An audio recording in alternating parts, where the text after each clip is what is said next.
顆心先開始動搖，自制很聽話，笑我記重要，容讓是禮貌，抱歉不可缺少。累了，一盞燈只好熄滅了，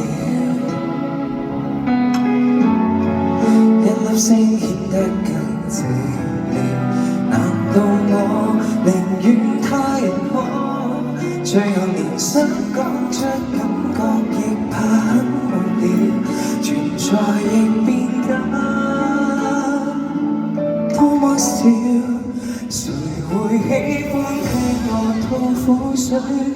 想要的如何爭取？是一口拒絕到底有沒有罪？重複的自問，還是覺得等一等死不去。人愛好直到幾多歲？留住笑面結果將裡面粉碎。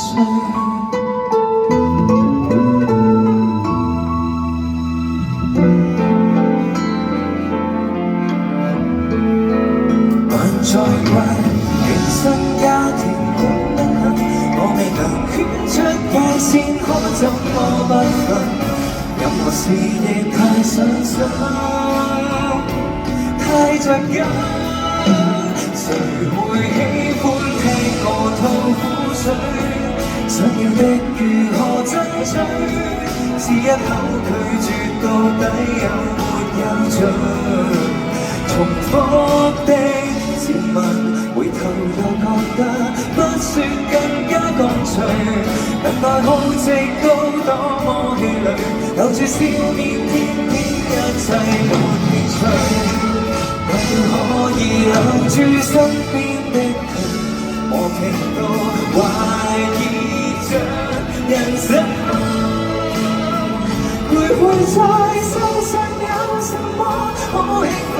當我看着遠方那麼灰暗，眼前全是愛人也不吸引，還有一種感覺更空虛。來到這種感覺太唏噓，連面對自己也開始想潑冷水。唯一的願望來提示我，不要活成自己討厭的模樣。無論什麼不對，忘了心底總有涼風吹。